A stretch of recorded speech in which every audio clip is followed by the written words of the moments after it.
Bonsoir mesdames, messieurs, bienvenue à Vision 4 et bienvenue à cette séquence d'informations sur la télévision panafricaine. D'abord, les titres ce soir, la NDP, l'agence, je veux dire l'Alliance nationale pour la démocratie et le progrès a tenu sa convention aujourd'hui à Yaoundé. Un seul mot à l'ordre du jour, le parti est contre la division du Cameroun.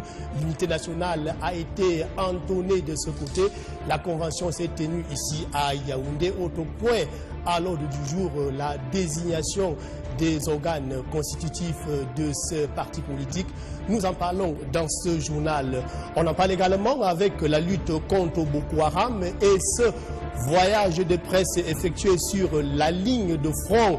Les opérations contre la secte terroriste Boko Haram se déroulent comme vous le voyez dans ces images, des images captivantes ramenées par nos envoyés spéciaux qui étaient sur le terrain pour dire que la lutte contre Boko Haram, l'armée camerounaise maintient la paix de ce côté et la paix semble revenir dans les zones jusque-là, zones réservées à la guerre contre Boko Haram. On parle également de la lutte contre le terrorisme, c'est au Mali.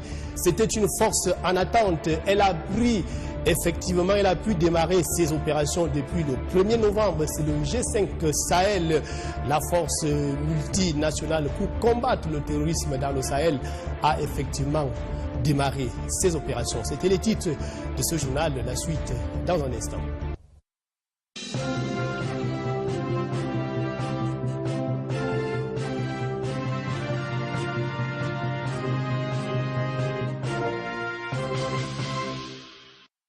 Et on va au Mali pour parler du début des opérations de la force multinationale G5 Sahel. Les premières opérations ont d'ores et déjà été lancées et la lutte contre le terrorisme va aller crescendo de ce côté. Karine Okomo nous fait le point. Les forces armées maliennes se sont déployées dans la zone des 3 frontières au Mali, aux côtés d'un détachement des forces françaises pour cette première opération du G5 Sahel. Une zone très instable, décrite comme un carrefour où plusieurs groupes terroristes sont actifs. Cette première mission n'a pas de réel enjeu militaire, sinon de montrer que le G5 a démarré ses activités et cette fois, ce sont les pays du G5 qui donnent des ordres depuis une base opérationnelle basée à Niamey au Niger. En revanche, sur le terrain, les Français de Barkhane ont installé un poste de commandement tactique et ce sont eux qui redistribuent des ordres venus d'en haut. Seulement, même si les activités du G5 ont effectivement démarré, reste que les forces armées maliennes ne disposent pas d'approvisionnement coordonné en eau et en nourriture. Ils sont également peu équipés en gilets pare-balles et en véhicules blindés, raison pour laquelle la France bataille toujours auprès de l'ONU pour un financement large du G5 Sahel. Toutefois, le G5 Sahel est lancé, mais la montée en puissance prendra beaucoup de temps. Également de l'armée camerounaise et de la force multinationale mixte dans la zone de l'extrême nord. Un voyage de presse a pu être effectué ces derniers jours et nos envoyés spéciaux sur place ont constaté que Boko Haram est désormais réduit dans ses derniers retranchements. L'armée camerounaise veille à la frontière. Jean-Calvin Django et Norbert Olivier Ibaudé de retour de l'extrême nord. La défense du territoire camerounais, elles en ont fait une affaire personnelle.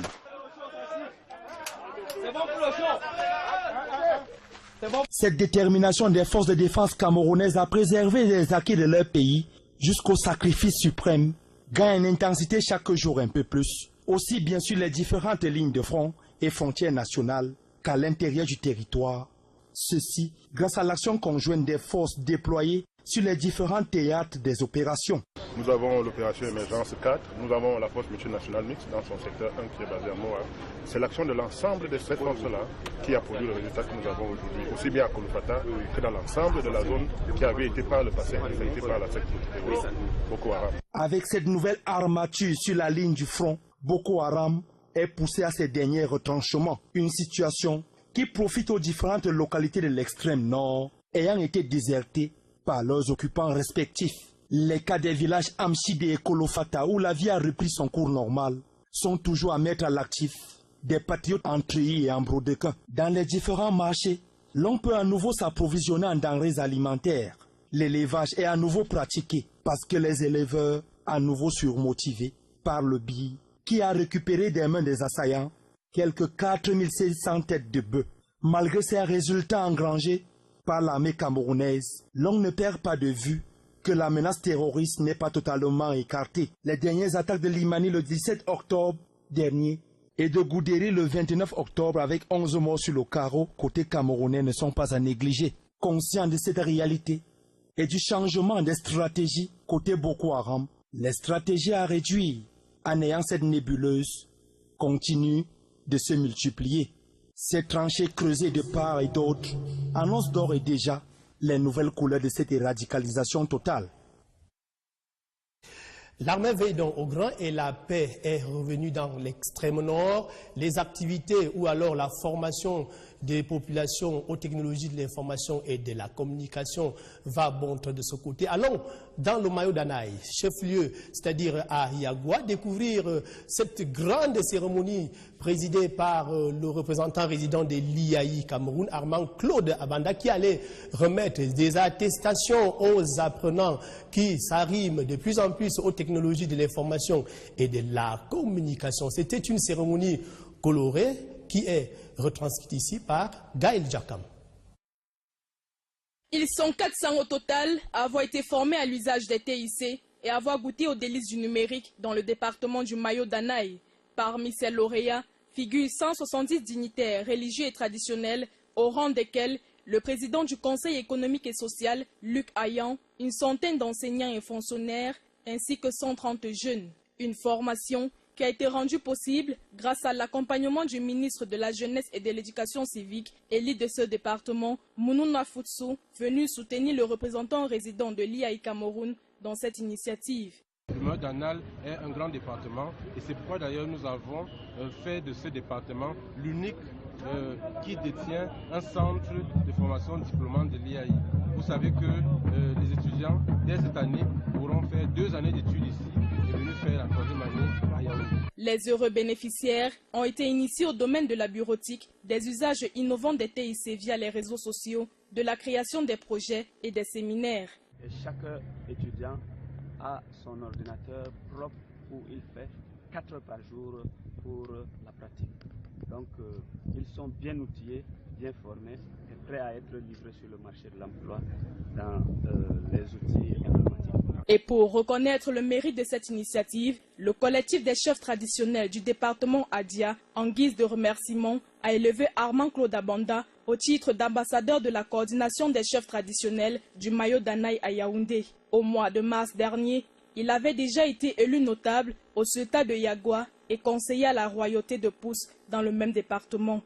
Ce qui a été fait ici est exceptionnel. N'oubliez pas que le Mayo d'Anaï a la promotion la plus grande. 2450 jeunes et femmes formées au mois de mars dernier. C'est le record national. Et je pense que ma présence ici vient bien donner un signal fort pour donner un coup de pouce à ce record national. Un geste de cœur qui n'a pas laissé indifférent le représentant résident de l'IAI Cameroun. Il a tenu d'ailleurs à exprimer sa gratitude à l'endroit de la première dame Chantal Biya, marraine nationale du projet MIGEF, et les ministres Alamine Ousmane Mé des Finances et Louis Pomotazé de l'économie pour tout leur soutien. Il y a un mois, un avion médicalisé a atterri à l'aéroport international de Yaoundé-Simalène. L'aéronef appartient à l'ONG Orbis. L'objectif était de prendre en charge plusieurs Camerounais ayant des problèmes de vue. Jusqu'aujourd'hui, 283 Camerounais ont justement été pris en charge. L'autre objectif était de former les personnels médico-sanitaires camerounais. 153 ont été formés. Le bilan du séjour de Orbis, avion médicalisé, a été dressé ici même à Yaoundé hier par le ministre de la Santé publique, Vanessa Bindi. 283 malades pris en charge, 153 personnels de santé formés pour améliorer leurs compétences dans le domaine de la santé oculaire. C'est le bilan d'un mois d'assistance technique par les professionnels de l'ONG Orbis International, dont la 3e mission humanitaire au Cameroun est arrivée à son terme. La 3e mission de l'ONG américaine Orbis International, qui séjournait au Cameroun depuis le 5 octobre, est arrivé à terme.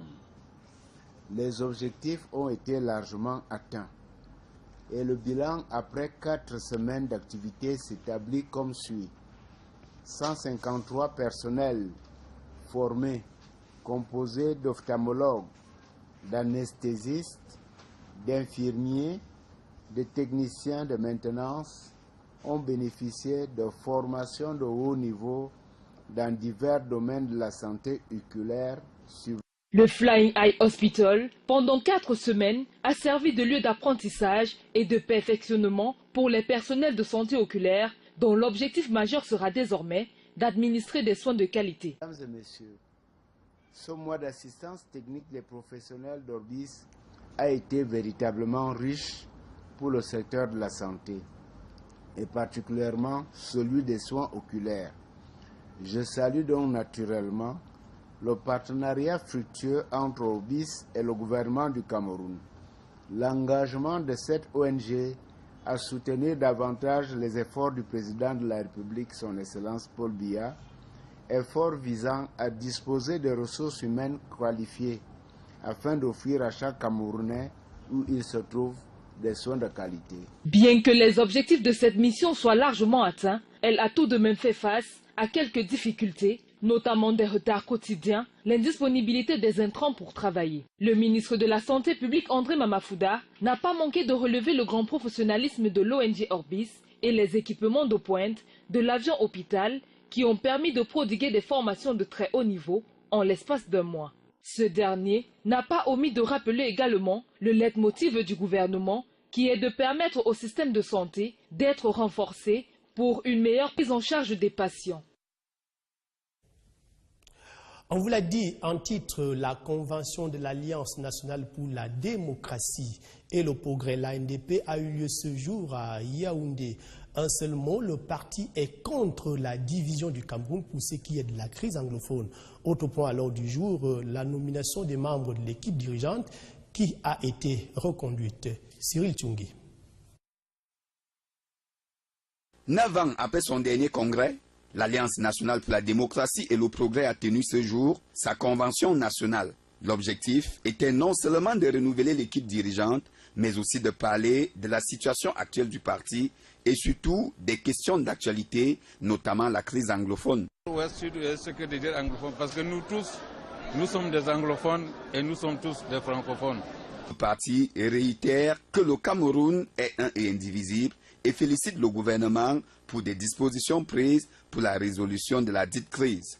La rencontre a permis d'évoquer les échéances électorales à venir. À cet effet, le soutien est réitéré au président Paul Biya. On doit voter le président de la République à 100%.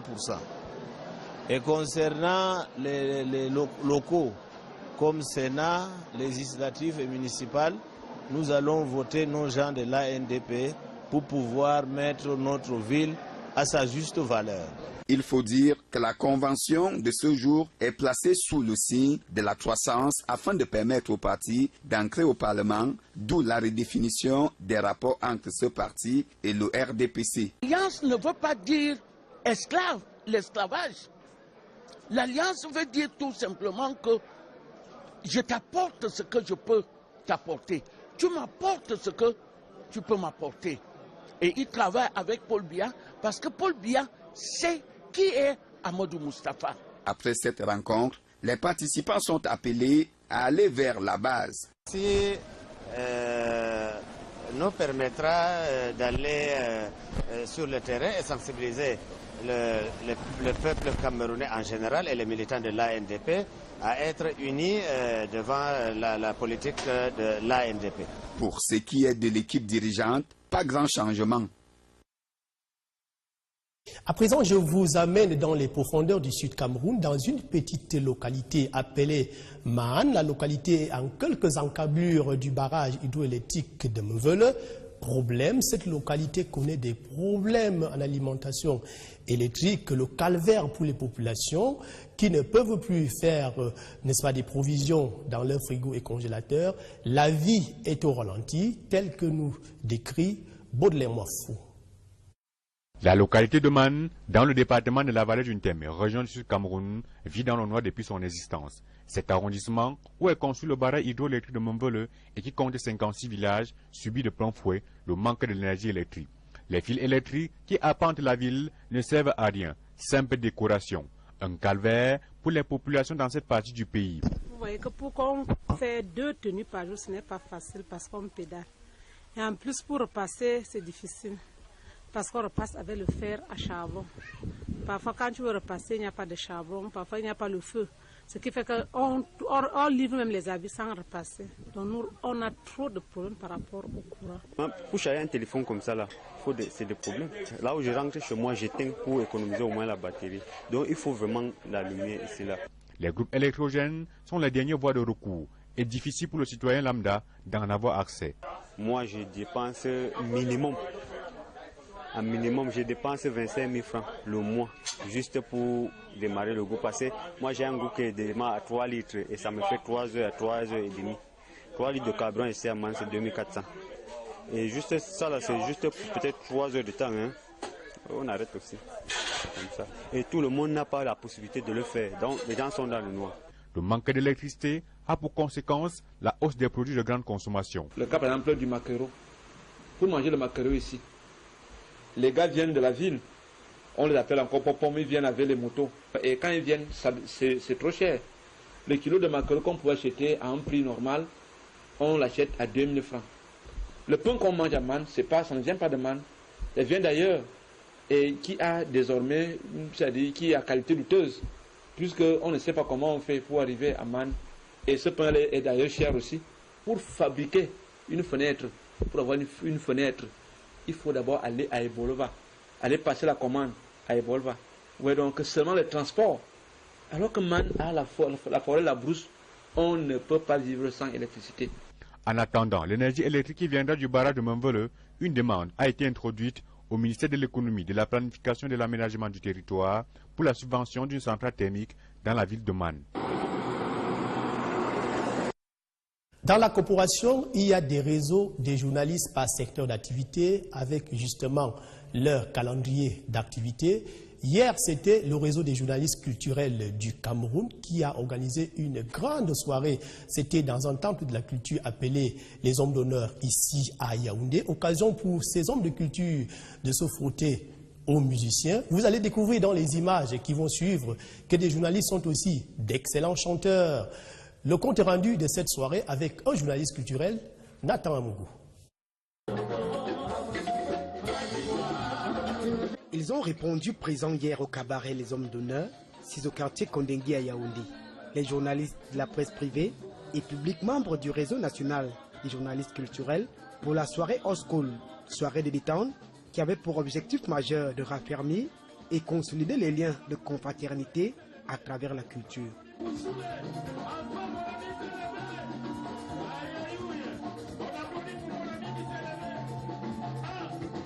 Au menu, prestations artistiques des poids lourds de la musique camerounaise. Karaoké et interprétation par des journalistes, des musiques qui ont fait danser les mélomanes.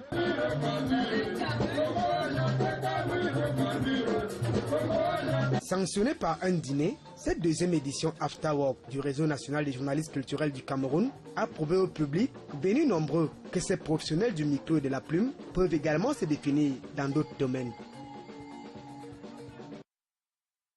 Et on a vu notre consoeur Laurentine Asiga qui esquisse quelque part de danse. Elle est la présidente du réseau des journalistes culturels du Cameroun. De la culture en sport, et cette aubaine pour les enfants ou alors ceux des parents qui rêvent d'une carrière professionnelle pour leurs enfants en football. Une nouvelle école de football voit le jour au Cameroun. La Soka Academy à Djensi a ouvert ses portes. C'était au stade militaire toute cette journée.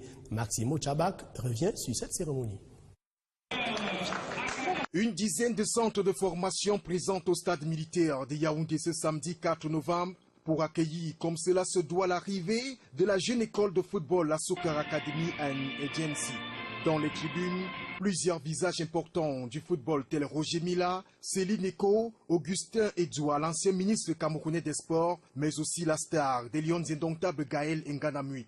Après le coup d'envoi du meilleur joueur africain du siècle, les jeunes académiciens vont célébrer l'ouverture de la jeune école en alignant une série de matchs à temps réduit.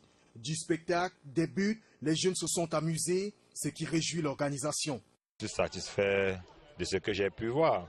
Nous ne nous attendions pas à un tel public. Vraiment, vous l'avez constaté comme nous autres.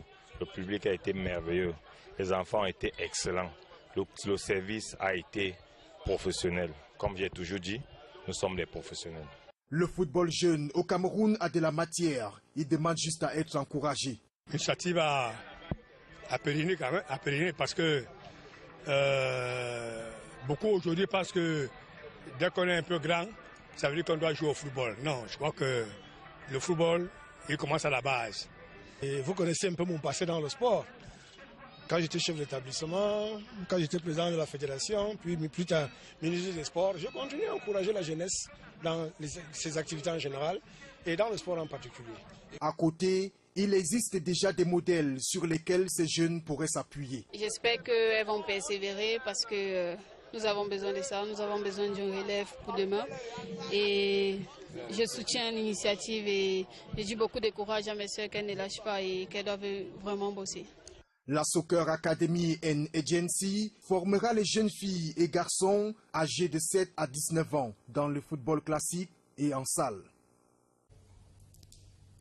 Il y a le football au Cameroun, il y a aussi le rugby qui s'apprend désormais après une longue période de trêve. La discipline reprend droit de cité et vous verrez dans ce reportage d'Etienne Bala ce tournoi à 7 qui se déroule à Yaoundé, tournoi de rugby organisé par Yaoundé Athlétique. Etienne Bala revient justement sur cette compétition qui a démarré aujourd'hui. Enfin, les pratiquants et fans de rugby camerounais peuvent retrouver du sourire après un long moment sans goûter les stades et surtout toucher la balle ovale. Du sourire donc, grâce à ce tournoi de rugby à 7 organisé par l'association Yaoundé Athletics. Nous voyons bien que malgré tout ce qui se passe autour de notre fédération, au sein de notre fédération, les jeunes ont encore du jus, ont encore la volonté de jouer, de faire vivre notre sport. Nous sommes contents, ce sont de très bonnes initiatives. Nous espérons que nous allons aller, qu'il y aura encore plus de compétition pour amener les gens à aimer le rugby malgré tous les problèmes qu'on a à la fédération actuellement. 6 équipes ont donc pris part à ce rendez-vous de la 2e édition remportée au terme d'une finale âprement disputée par Éléphant de Douala face à Espoir Rugby Club de Yaoundé. Je suis satisfait en tant que président de club pour ce genre d'initiative. Parce que s'il n'y a pas ce genre de tournoi, les gars vont déserter les clubs. Le tournoi s'est bien déroulé. C'est un tournoi de rugby à 7, c'est très impressionnant comme discipline. Et le monde qui s'est présenté a vraiment apprécié. Et j'espère qu'il y aura d'autres éditions ou que d'autres même organiseront d'autres éditions. Et pour le promoteur justement, aucune idée n'est cachée derrière cette initiative. Le but en fait de Yaoundé Athletics, c'est de mobiliser le maximum de Camerounais vers ces disciplines. Le rugby, c'est une discipline qui est en perte de vitesse au Cameroun depuis 2012. On traverse une période compliquée avec notamment les problèmes au niveau de l'Africa Rugby. Mais ce n'est pas pour autant qu'on va sacrifier des années, des joueurs. Il faut bien pouvoir faire revivre cette discipline au Cameroun. Je n'ai pas de visée politique quelconque. L'Africa Rugby, ça ne m'intéresse pas. Moi, je suis manager. Il faudrait plutôt regarder vers la promotion de la discipline au Cameroun et ses athlètes. Des jeunes athlètes qu'on a vus, mettons, aujourd'hui au stade, ils rêvent de pouvoir pratiquer leur discipline au plus haut niveau, donc d'aller à l'étranger, de pouvoir s'exprimer. Rendez-vous donc pour d'autres éditions qui vont s'appesantir sur le football et l'athlétisme dans une semaine.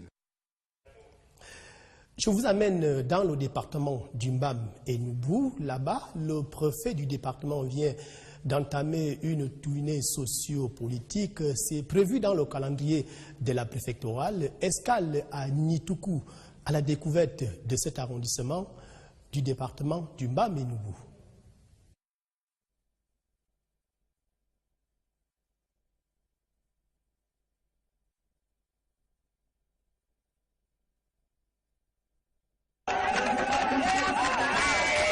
Après l'étape de Kiki, c'est dans une ambiance chaleureuse que le préfet du Mbam et Noubou poursuit sa tournée. Justin Vondor a mis le cap dans le cadre de sa visite de travail de prise de contact dans son unité de commandement. Face au manque d'eau, infrastructures sociales de base Des routes et électricité quasi absentes, le préfet a pris note des doléances posées par le maire de cette localité. Il rassure d'ailleurs la population. Et je salue aussi le fait que les élites, qui sont nombreuses, qui sont dynamiques, se soient mises ensemble pour accompagner le développement. La preuve, pratiquement toutes les élites sont venues. Et vous avez vu tout à l'heure la remise de ces dons aux établissements scolaires, au sous-préfet de la place.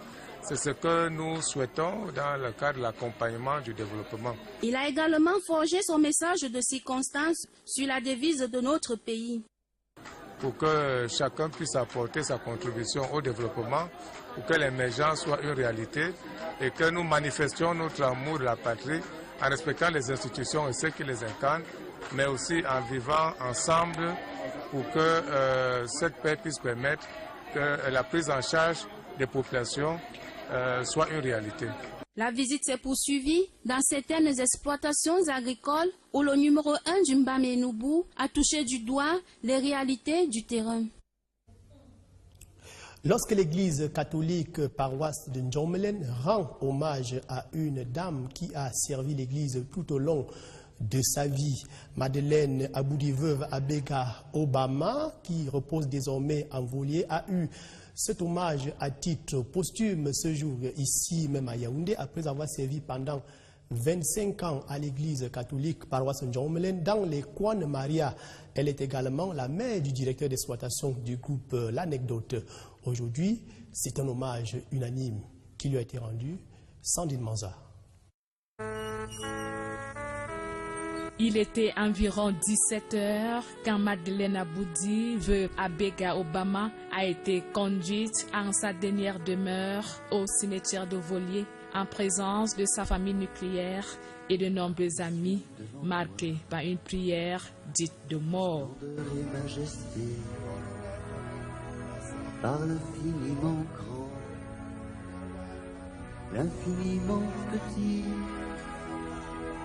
et par le firmament, ton manteau étoilé, et par frère soleil, je veux crier mon Dieu. Arrivé un peu plus tôt en matinée pour réconforter cette famille à son domicile, différentes personnalités, notamment le procureur de la République de Yaoundé, M. Meka, le président directeur général du groupe L'Anecdote, Jean-Pierre Mougobelinga, et son épouse, le représentant résident de l'IAI Cameroun, Amanko Dabanda, le maire de Yaoundé 2e, Lucas Samba, autorités traditionnelles, une bonne brochette, des membres du groupe L'Anecdote. On a assisté en début de matinée des rites Betty d'Issani et de Silaou, animés par les membres des différentes familles.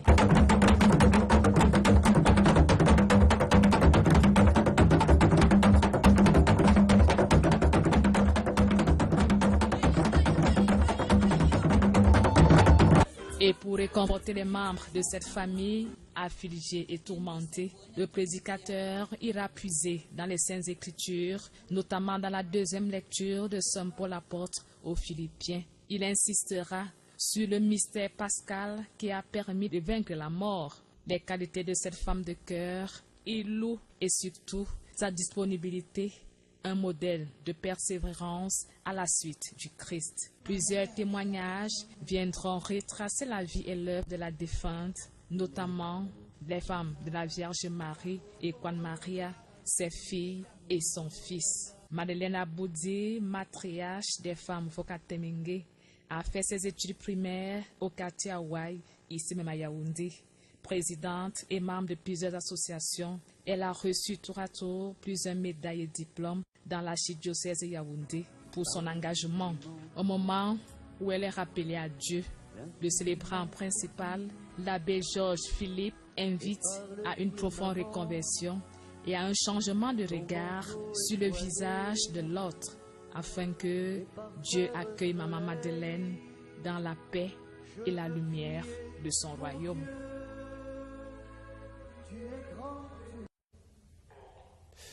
Et on dira que la terre de nos ancêtres lui soit légère. Adieu la matriarche. C'est la fin de ce journal. Retrouvez Ernest Obama demain à 11h. Club d'élite avec la grande équipe. L'information vous revient demain à 20h. Au revoir.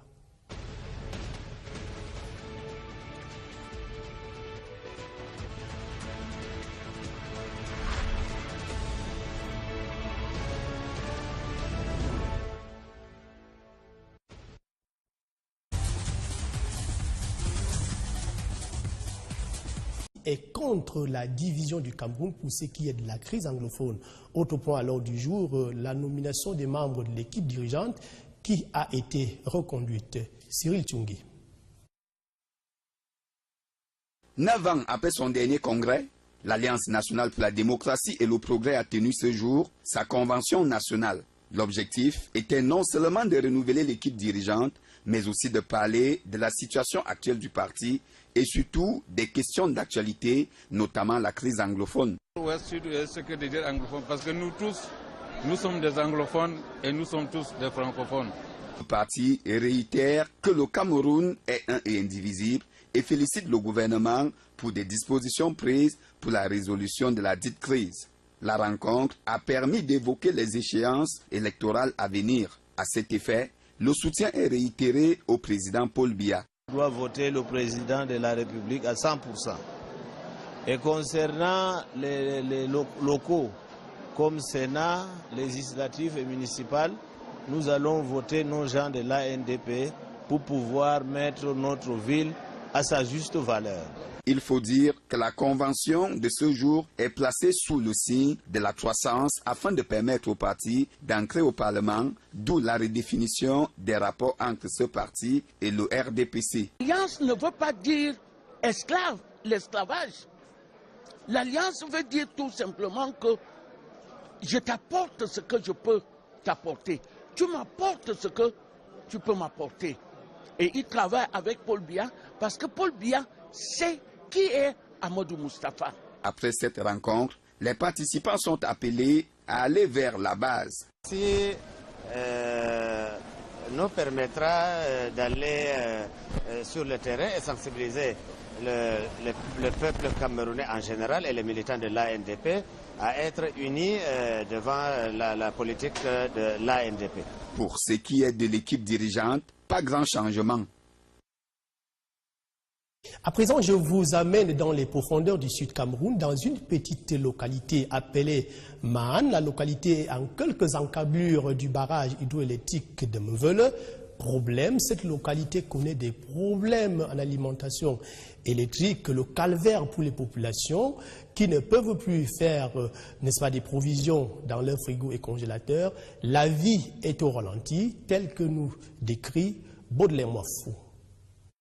La localité de Man, dans le département de la vallée du Ntem, région du Sud-Cameroun, vit dans le noir depuis son existence. Cet arrondissement, où est conçu le barrage hydroélectrique de Mvele et qui compte 56 villages, subit de plein fouet le manque de l'énergie électrique. Les fils électriques qui appentent la ville ne servent à rien, simple décoration. Un calvaire pour les populations dans cette partie du pays. Vous voyez que pour qu'on fait 2 tenues par jour, ce n'est pas facile parce qu'on pédale. Et en plus, pour repasser, c'est difficile. Parce qu'on repasse avec le fer à charbon. Parfois, quand tu veux repasser, il n'y a pas de charbon. Parfois, il n'y a pas le feu. Ce qui fait qu'on livre même les habits sans repasser. Donc, nous, on a trop de problèmes par rapport au courant. Pour charger un téléphone comme ça, c'est des problèmes. Là où je rentre chez moi, j'éteins pour économiser au moins la batterie. Donc, il faut vraiment l'allumer ici, là.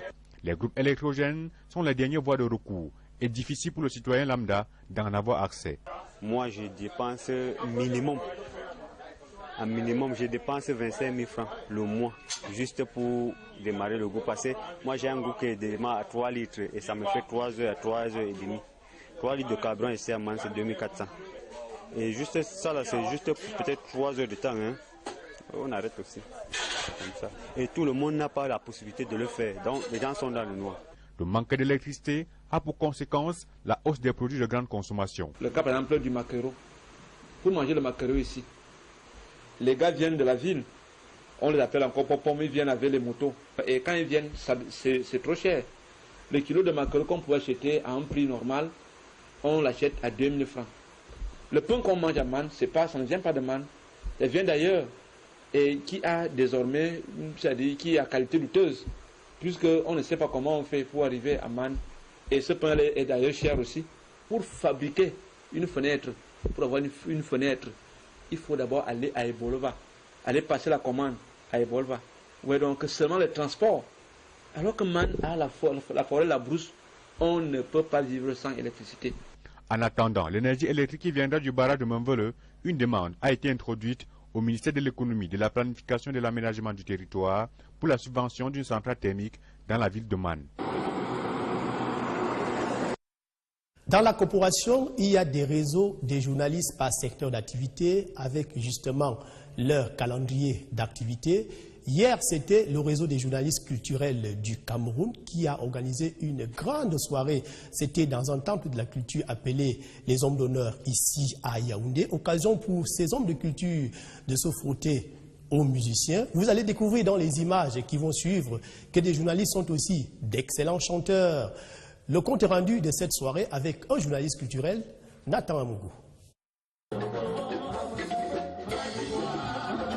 Ils ont répondu présents hier au cabaret Les Hommes d'honneur, 6 au quartier Kondengui à Yaoundé.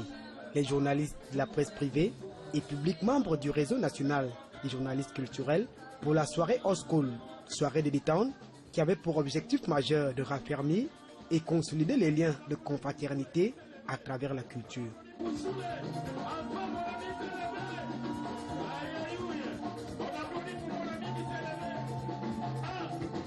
Au menu, prestations artistiques des poids lourds de la musique camerounaise. Karaoké et interprétation par des journalistes, des musiques qui ont fait danser les mélomanes.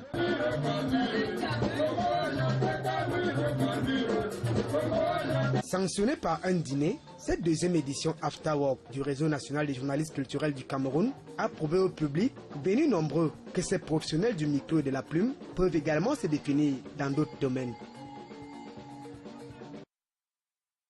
Et on a vu notre consoeur Laurentine Asiga qui esquisse quelque part de danse. Elle est la présidente du réseau des journalistes culturels du Cameroun. De la culture en sport et cette aubaine pour les enfants ou alors ceux des parents qui rêvent d'une carrière professionnelle pour leurs enfants en football. Une nouvelle école de football voit le jour au Cameroun. La Soka Academy à Djensi a ouvert ses portes. C'était au stade militaire toute cette journée. Maximo Tchabak revient sur cette cérémonie. Une dizaine de centres de formation présents au stade militaire de Yaoundé ce samedi 4 novembre pour accueillir, comme cela se doit, l'arrivée de la jeune école de football, la Soccer Academy à Djensi. Dans les tribunes, plusieurs visages importants du football tels Roger Mila, Céline Eko, Augustin Edjoua, l'ancien ministre camerounais des Sports, mais aussi la star des Lions indomptables Gaël Nganamui.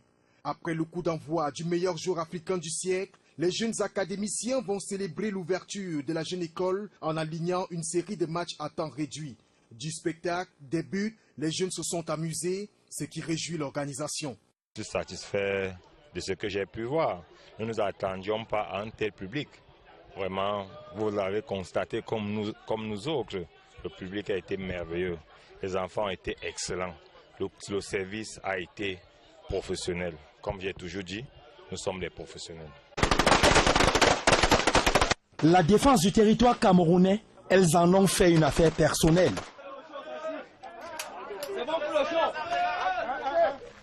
Cette détermination des forces de défense camerounaises à préserver les acquis de leur pays jusqu'au sacrifice suprême gagne en intensité chaque jour un peu plus, aussi bien sur les différentes lignes de front et frontières nationales qu'à l'intérieur du territoire. Ceci grâce à l'action conjointe des forces déployées sur les différents théâtres des opérations. Nous avons l'opération Émergence 4, nous avons la force multinationale mixte dans son secteur 1 qui est basé à Moa.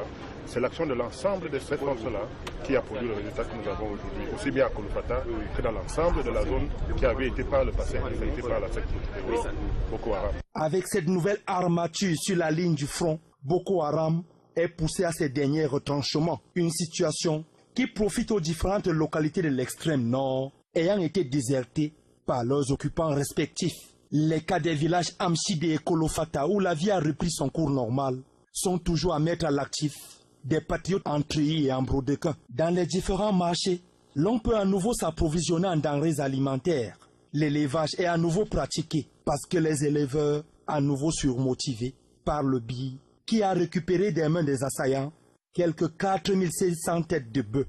Malgré ces résultats engrangés par l'armée camerounaise, l'on ne perd pas de vue que la menace terroriste n'est pas totalement écartée. Les dernières attaques de Limani le 17 octobre dernier et de Goudéry le 29 octobre avec 11 morts sur le carreau côté camerounais ne sont pas à négliger. Conscient de cette réalité et du changement des stratégies côté Boko Haram, les stratégies à réduire en ayant cette nébuleuse continuent de se multiplier.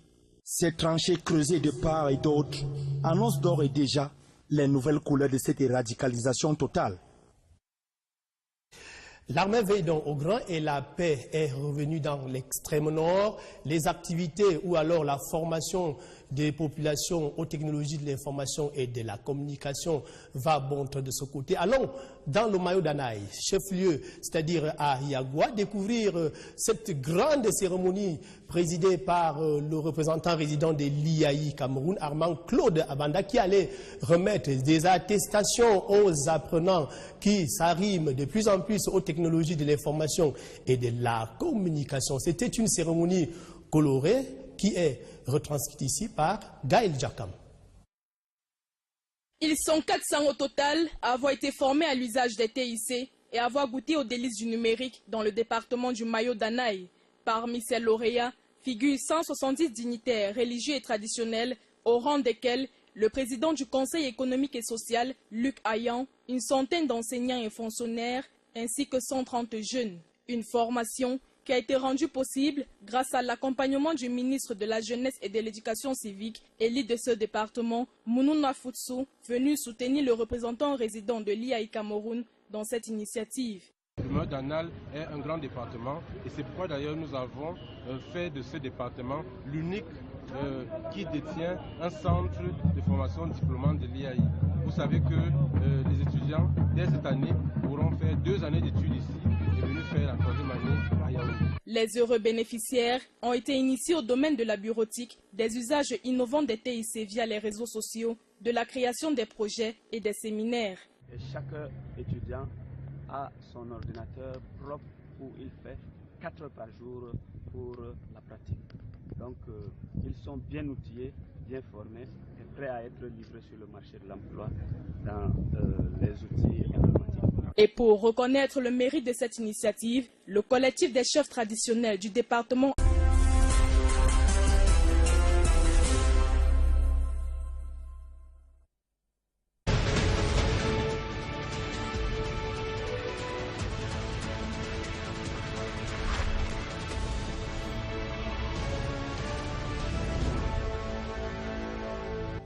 Bonsoir mesdames, messieurs, bienvenue à Vision 4 et bienvenue à cette séquence d'informations sur la télévision panafricaine. D'abord, les titres ce soir, la NDP, l'agence, je voulais dire l'Alliance nationale pour la démocratie et le progrès a tenu sa convention aujourd'hui à Yaoundé. Un seul mot à l'ordre du jour, le parti est contre la division du Cameroun. L'unité nationale a été entonnée de ce côté. La convention s'est tenue ici à Yaoundé. Autre point à l'ordre du jour, la désignation des organes constitutifs de ce parti politique. Nous en parlons dans ce journal. On en parle également avec la lutte contre Boko Haram et ce voyage de presse effectué sur la ligne de front. Les opérations contre la secte terroriste Boko Haram se déroulent comme vous le voyez dans ces images, des images captivantes ramenées par nos envoyés spéciaux qui étaient sur le terrain pour dire que la lutte contre Boko Haram, l'armée camerounaise maintient la paix de ce côté et la paix semble revenir dans les zones jusque-là, zones réservées à la guerre contre Boko Haram. On parle également de la lutte contre le terrorisme. C'est au Mali, c'était une force en attente. Elle a pu démarrer ses opérations depuis le 1er novembre. C'est le G5 Sahel, la force multinationale pour combattre le terrorisme dans le Sahel, a effectivement démarré ses opérations. C'était les titres de ce journal. La suite dans un instant.